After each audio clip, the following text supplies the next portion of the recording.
Tem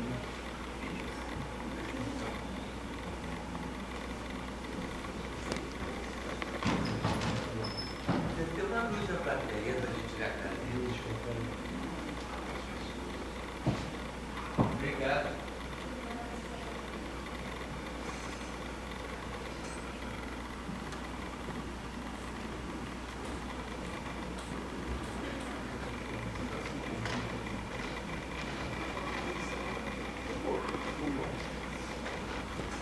Boa tarde.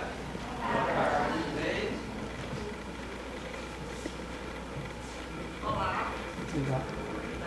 Tem que ligar. Alô, alô. Tem que ligar.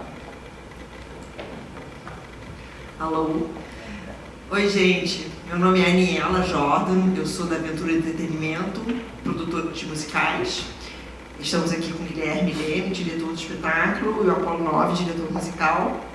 Vocês são da onde? SP. De teatro. Todo mundo é de teatro? Entendi. Então, a Aventura faz musicais há bastante tempo. Nós estamos fazendo agora esse é o nosso 32º musical.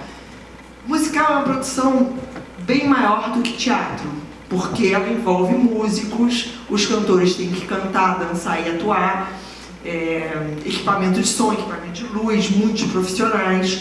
Estou só fazendo um breve resumo do que é um musical, para a gente poder entrar no Romeu e Julieta. Quando eu comecei a fazer musicais no Brasil em 2003, a gente não tinha elenco, porque os atores ou atuavam, ou cantavam, ou dançavam. Hoje em dia, 15 anos depois, a gente tem tantos profissionais, porque todo ator jovem aprende a fazer tudo, porque o mercado musical é um mercado, na verdade, é um mercado que se formou, que dá trabalho o tempo inteiro.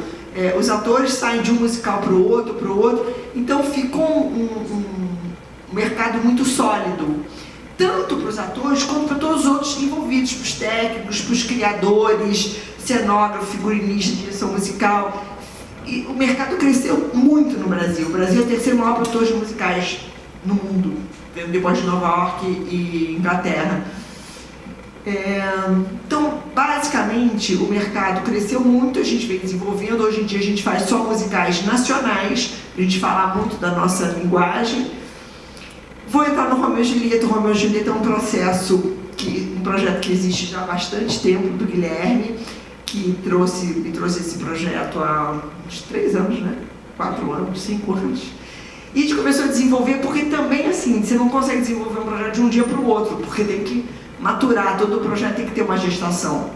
E começamos a pensar bastante no assunto, e a grande dúvida era que músicas, né? Como é que a gente vai transformar Shakespeare, que é o autor de Romeu e Julieta, e inserir músicas nele. E durante muito tempo a gente se perguntava para onde vai, o que a gente vai fazer com isso, porque também não adianta, não dá para ser uma colcha de retalhos, ficar entrando qualquer música, porque tem que ter uma lógica no espetáculo. E o Gui pensava muito na Marisa Monte, e o autor, quem fez a adaptação do texto de Shakespeare para o musical, Gustavo Casparani, sugeriu que a gente fizesse a trilha inteira de Marisa. E no decorrer do processo da escrita, a gente foi vendo que as músicas se encaixavam perfeitamente. E realmente, quando a gente escuta, quando a gente vê o musical, parece que as músicas foram escritas para o musical, porque coincide muito, tem muito a ver com o texto. E é uma maneira interessante, diferente de mostrar Shakespeare, que é uma coisa muito, clássica, com o pop da Marisa. Ficou um resultado bem bacana. Como é que a gente começa uma produção? A gente desenvolve, pensa, coloca nas leis de incentivo para ajudar na captação de patrocínio, forma equipe criativa, né? Quem vai fazer texto, música, direção vocal, etc. E daí a gente parte para captar patrocínio, e a gente parte para fazer as audições. A gente faz a audição, a gente abre a audição para ouvir pessoas, para os papéis e para o coro. E fizemos muitas audições no Romeu. Aqui em São Paulo a gente fez durante 3, 4 dias, no Rio também. E aí a gente vai selecionando, e no final a gente faz uma semana de callback, que é os que foram selecionados voltam para a gente tirar uma conclusão da escolha mesmo. A escolha é sempre muito difícil, porque além da pessoa ter que ser bom ator, cantar, dançar, tem que ter o perfil do papel. Então é um casamento não tão simples. E tem atores que cantam melhor, tem atores que dançam melhor, e a gente faz um mix, né? Nessa quantidade de atores, a gente tem que ter um balanceado entre isso tudo, né? E depois a gente parte para construir cenário, figurino, iluminação. A gente é do Rio, eu sou do Rio de Janeiro. No nosso teatro a gente tem um ateliê embaixo do palco para fazer os figurinos, então facilita bastante. A gente tem uma sala de ensaio, então facilita bastante a produção. Quando chega umas 3 semanas antes, o cenário vem para o palco. Depois disso, são sempre 2 meses de ensaio, são 9 semanas de ensaio sempre, até a estreia. Isso não é uma regra, mas é um formato que funciona. E só com os atores ensaiando. Depois, quando tem umas 3 semanas antes de estrear, os músicos entram, ensaiam sozinhos, depois a gente junta ator com músico, depois a gente vem para o palco para montar o espetáculo, colocar o espetáculo em cena. Resumir brevemente um processo longuíssimo, que não só de criação, porque a criação é um processo longo, até você chegar à conclusão do que você quer mostrar, porque aqui no Brasil a gente não tem muito tempo para experimentar. Quando você vai para Broadway nos Estados Unidos, eles fazem muitos workshops, eles experimentam muito, eles estreiam fora de Nova York, eles rodam não sei lá quanto tempo. Então é um processo muito longo para quando chega na Broadway, o espetáculo já está super tinindo. A gente no Brasil não tem esse tempo nem tem esse dinheiro. Então a gente tem que ser mais ninja e conseguir desenvolver e preparar bastante o espetáculo para ele dar certo. Vou passar a palavra para o Gui, para ele falar um pouco da criação do Romeu e Julieta especificamente, depois do Apolo, depois se tiver qualquer dúvida a gente fala. Bom, o Romeu e Julieta, a primeira vez que me bateu... Primeiro assim, é um grande desafio, né, quando você pensa em Romeu e Julieta, porque é uma obra do Shakespeare, né? Na verdade vem antes do Shakespeare, né? O Shakespeare já tira isso de uma lenda, né? De um mito, a lenda de Romeu e Julieta. Porque, como a gente sabe, no mundo, as coisas originais mesmo estão lá na pré-história, né? E de lá para cá tudo vai se transformando, as coisas existem e vão se transformando em outras, né? Muito difícil você partir do nada, porque a gente já nasce cheio de informações, né? A gente tem 10 mil anos aí de informações na nossa memória celular. Então é muito difícil você partir do nada. Mas enfim, Shakespeare escreve Romeu e Julieta, que se torna um dos maiores clássicos, uma das mais famosas histórias de amor de todos os tempos. Depois vem um cara também porreta, que é um autor clássico, Prokofiev, que faz um balé, uma música para um balé, Romeu e Julieta, que é lindíssimo, né, irmão?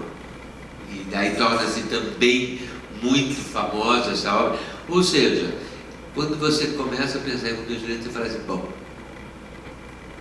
tem Shakespeare e Prokofiev antes de mim. E agora? O que vai acontecer? Então é delicado. Mas o Romeu e Julieta nasceu para mim assim, vocês não eram nascidos ainda. Eu assisti um espetáculo aqui em São Paulo, mais de 30 anos atrás, do Antunes Filho. Ele fez uma montagem de Romeu e Julieta, que era uma coisa lindíssima, lindíssima, lindíssima. E ele, inclusive, ali ele já dava um toque do universo pop, né, que Shakespeare poderia abarcar. A trilha do Antunes era todinha de Beatles, música dos Beatles. Não era um musical, mas era com trilha tocando, né? E só música dos Beatles. Era deslumbrante, deslumbrante. Enfim, lá nasceu em mim um fogo já com essa história do Romeu e Julieta. Eu falei, um dia eu vou querer montar Romeu e Julieta. Há uns 10 anos atrás, eu montei esse projeto do Romeu e Julieta, só que era de uma outra forma, era lá no Rio de Janeiro, eu morava no Rio na época, e eu estava fazendo uma parceria com a Casa de Cultura da Rocinha, aquela comunidade que todo mundo conhece, uma comunidade do Rio de Janeiro, e eu queria montar, junto com os atores da Casa de Cultura da Rocinha e os atores do Nós do Morro, do Vidigal, que seria meio Capuleto e Montecchio, uma brincadeira, né? Duas comunidades, enfim. Só que a ficção tornou-se realidade. Quer dizer, desde sempre as comunidades têm muita rivalidade, muita luta entre si. E naquele momento que eu estava desenvolvendo o projeto, que eu estava captando, tinha uma empresa italiana que... só que eu tinha um perfil de projeto social, por ser em comunidades, né? Então tinha uma ONG italiana que ia investir. Aí a gente estava assim, para sair o projeto, acontece uma guerra entre a Rocinha e o Vidigal, muito, muito feia. Foram 3 dias de fogo cruzado, porque o chefe do tráfico do Vidigal roubou o posto do chefe do tráfico da Rocinha. Isso lá no Rio é muito sério quando acontece isso.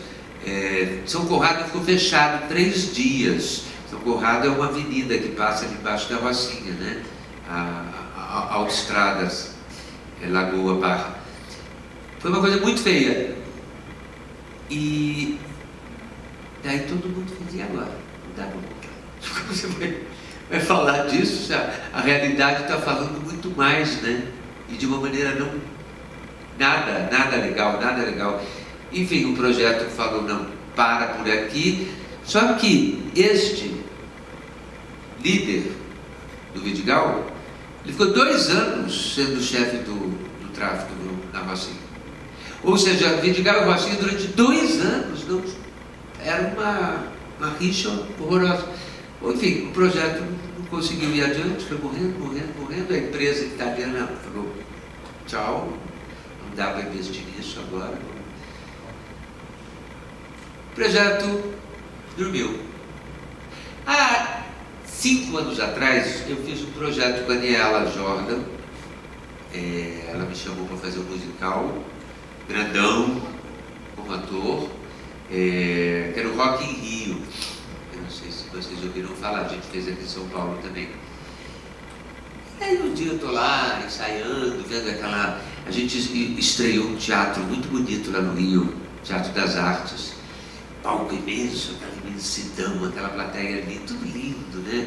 Eu vi o tamanho daquilo tudo e falei assim, poxa, aquele Romeu e Julieta meu, porque lá na época eu ia fazer um Romeu e Julieta todo dentro do universo hip hop, música funk, eu ia fazer na quadra de esportes, de samba lá que tem na Rocinha, ia ser uma coisa grande também, só que de outra pegada, né?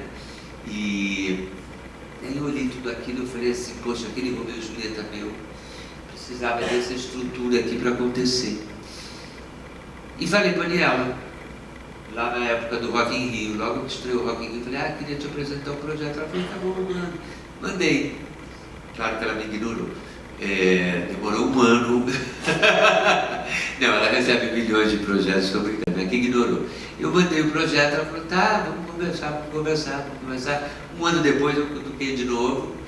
Vambora. Ela, vamos, estou gostando, vamos conversar. Enfim, depois de uns 2 anos ela falou, ok, agora dá para a gente fazer, eu tinha uma fila de projetos, vamos. E daí a gente ficou uns 3, daí demorou mais 1 ano até a gente convencer os sócios dela, enfim, e a Aventura realmente abarcar o projeto. Há 2 anos atrás a Aventura realmente falou, agora bora fazer, vamos correr atrás. Então a gente teve esse tempo aí de 2 anos para realizar esse espetáculo. A Daniela já explicou essa história da música, eu sempre pensei no universo pop, desde aquela época eu pensava no universo funk, né? E agora nesse momento eu pensava não no funk mais, mas numa coisa que trouxesse, porque a grande vontade sempre foi levar Shakespeare para o grande público, e principalmente para os jovens. Sempre tive esse tesão. Desde que eu sou adolescente, que eu comecei a fazer teatro, Shakespeare sempre teve um lugar aqui, sabe? Muito emboscado, muito embolado, difícil. Você pega as traduções de Shakespeare, é chato de ler, é maçante. Sempre fui contra essa atitude que o Brasil tem perante Shakespeare, sabe?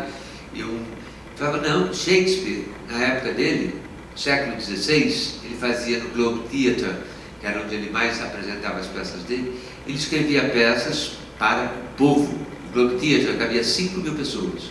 2.000 pessoas ficavam sentadas, eram as pessoas de grana, que tinham dinheiro, e os nobres. 3.000 pessoas, que era o povão, ficava em pé durante 3 horas assistindo uma peça de Shakespeare. Shakespeare escrevia teatro para o povo. Dada as devidas colocações, ele seria hoje o que é um autor de novela, que escreve para 60 milhões de pessoas, né? Mas enfim, ele era o teatro era popular. Ele falava diretamente com as pessoas. Ele falava, Shakespeare não pode estar nesse lugar agora. E só intelectual, só ator cabeça, só gente muito que gosta de fazer Shakespeare, que vai assistir Shakespeare. Não, vamos botar Shakespeare no lugar que lhe pertence, no lugar pop. Pop, quando eu digo, é popular. E isso daí veio essa vontade de mim. Como eu levo isso? A gente amaciando esse texto, deixando ele com uma linguagem atual, porque essa linguagem que a gente lê nas traduções, ela se falava no século XVI. Ninguém fala mais daquele jeito. A gente fala desse jeito que eu estou falando com vocês. Tudo bem que existe uma poética dentro da história, mas a poética é dentro da nossa linguagem. Ou seja, eu quis trazer essa linguagem para cá e colocar uma música que chamasse as pessoas, né? E eu pensava nessa coisa pop, no final acabou indo para Marisa, passou por Roberto Carlos, passou por Legião Urbana, passei por vários lugares e acabou batendo na Marisa Monte. Enfim, mais ou menos esse é o processo de criação. O processo de criação é uma coisa que a gente vai alimentando, uma hora sai. Agora, para acontecer um musical, a gente precisa, por isso que chama teatro musical, a gente precisa do teatro e precisa da música. Então agora a Apolo vai falar aqui, porque é quase 50% da peça, é a parte musical. Então o Apolo vai falar um pouco dessa construção, de como que ele chegou no musical. É a primeira vez que eu dirijo um musical na vida. Ela está no 33º que ela produz. Esse é o meu primeiro musical e é o primeiro musical do Apolo. Então a gente está, na verdade, contando experiências de leigos quase, né? De gente que está engatinhando no mercado. No mercado de musical, claro. Mas vou passar a bola aqui para ele falar um pouco dessa... Como que a gente conseguiu resolver essa sonoridade aqui da peça, tá bom? Mas é isso, depois se tiverem alguma pergunta a gente responde. Bom, então, como o Gui falou, eu estava até pensando nisso, falando, nossa, como é que eu vou falar a respeito de como se faz um musical, sendo que eu estou no meu primeiro musical, né? Mas, ao mesmo tempo, eu acho que isso nos valeu também para buscar uma linguagem livre de vícios, livre de, dá até para falar clichês, livre de preconcepções, né? Então, o que a gente quis colocar para contar essa história seria tecer uma lógica entre o Shakespeare, a poesia mesmo do Shakespeare, né? Que eu acho que o Gui sempre escolhia as músicas primeiro pelas letras, né? Primeiro pelo significado das músicas, né? Então você tecer uma linha entre as músicas da Marisa Monte e a narrativa do Shakespeare. E também, assim, eu acho que teve um direcionamento muito forte para que a gente não se prendesse a uma época precisamente. Então se passou no século XVI, ou se passou agora, ou se passou daqui a 100 anos, entendeu? a gente está falando de adolescentes ali, né? A gente está falando de conflito, de coisas muito universais. Então, ok, o que a gente fez? A gente pegou músicas que são músicas brasileiras, né? Colocamos numa roupagem mais ou menos orquestral e que de uma certa maneira, de vez em quando, flertava mesmo com uma música europeia, antiga, né? Quase de época, mas ao mesmo tempo a gente jogava isso tudo para cima, a hora que a gente queria e fazia o que a gente queria mesmo. Em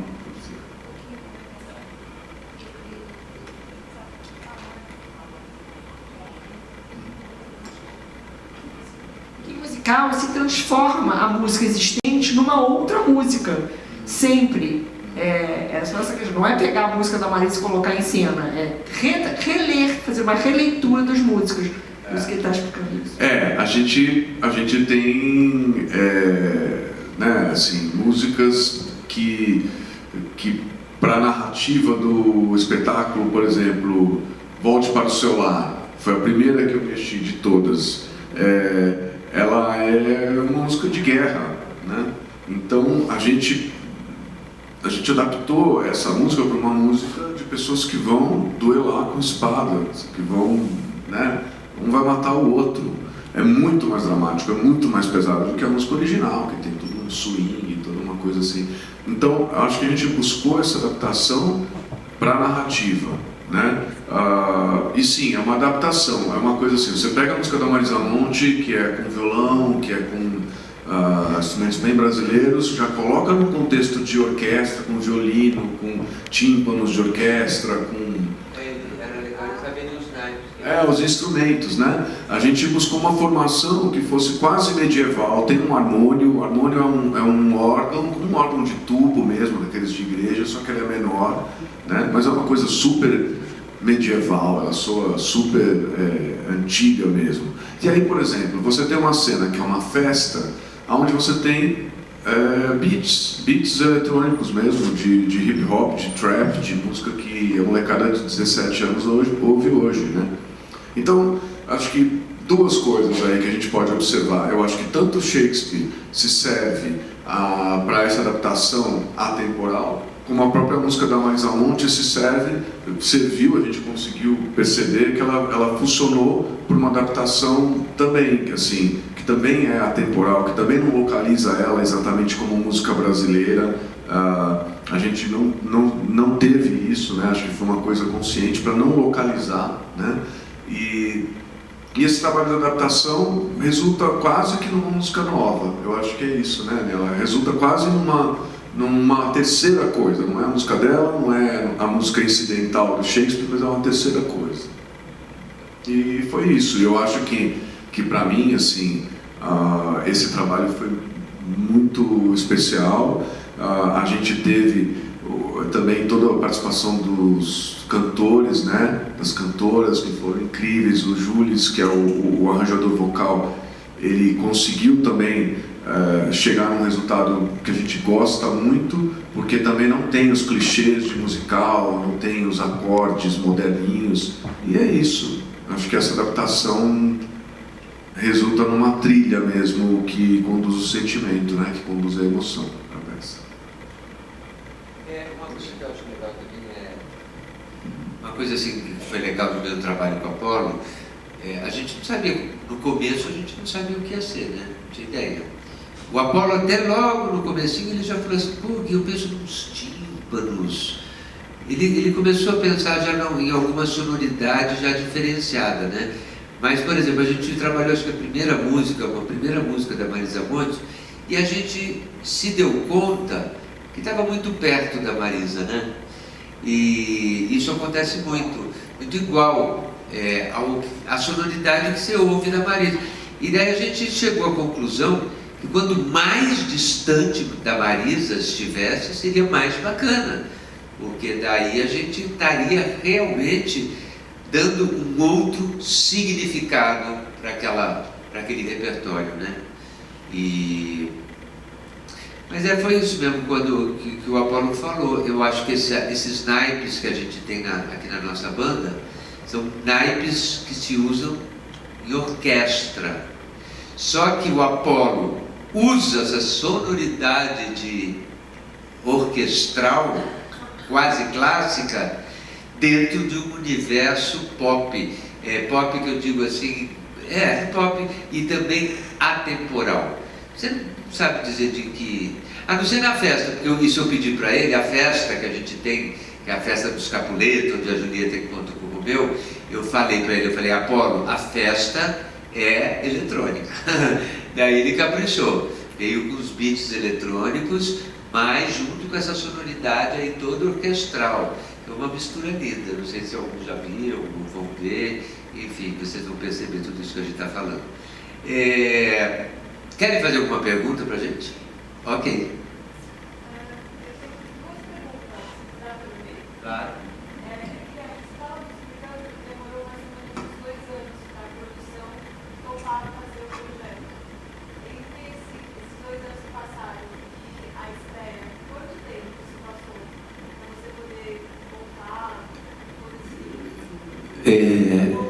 Não, 5 anos atrás eu apresentei o projeto para a Aniela.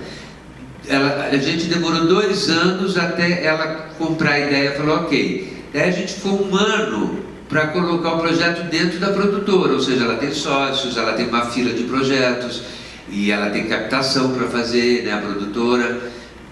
A gente resolveu fazer mesmo há 2 anos atrás.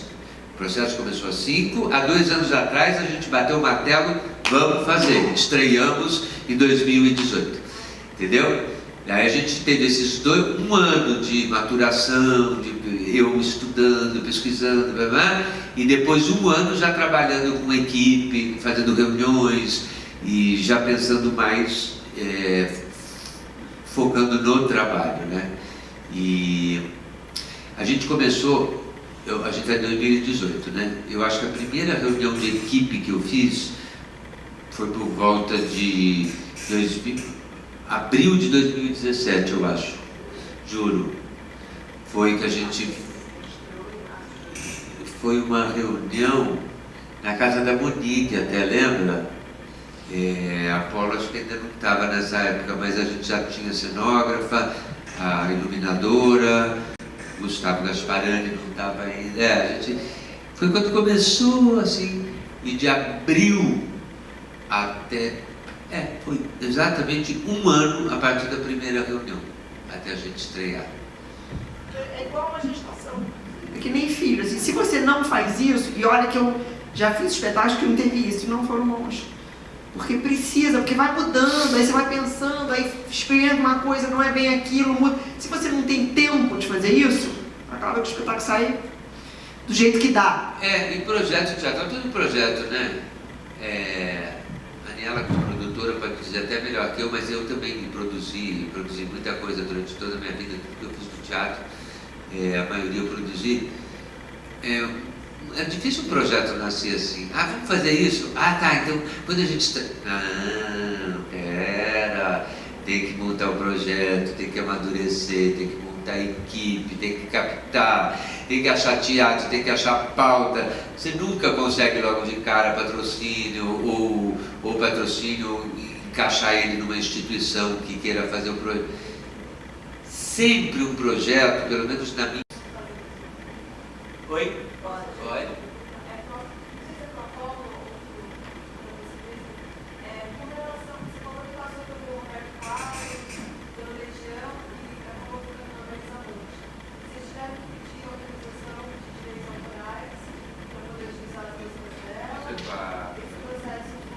Sim, na verdade é assim, direitos você paga diretamente ao ECAD, que é o órgão que recolhe direitos, isso para tocar a música.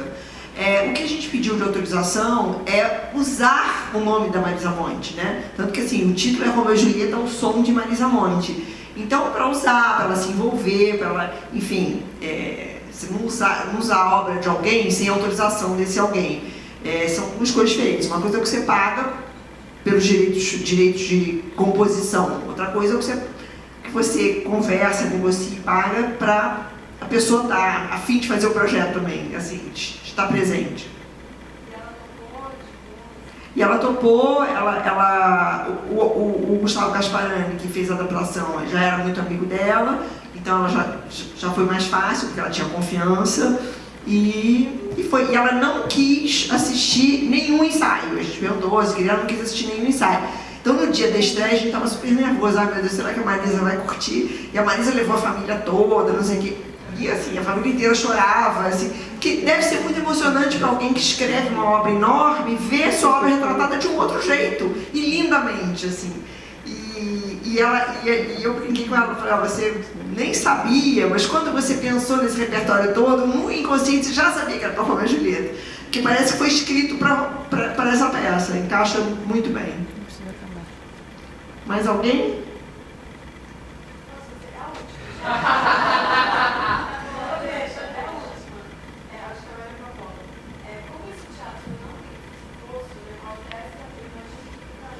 Ela fica atrás aqui, sim.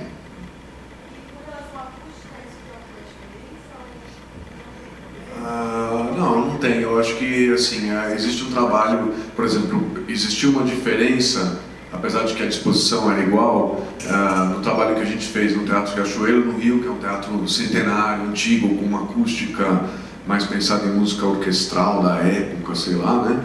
E aqui que já é um teatro mais moderno, com um som um pouco mais equilibrado, até um pouco mais abafado. Assim. Então cada um a gente tenta tirar esse efeito desse eco natural e aqui a gente pode colocar, né? Esse é o trabalho. Mas é tudo microfonado. É tudo microfonado, não é assim, o som projetando por si, porque a gente quer botar um volume, né? Quer botar um peso. Né?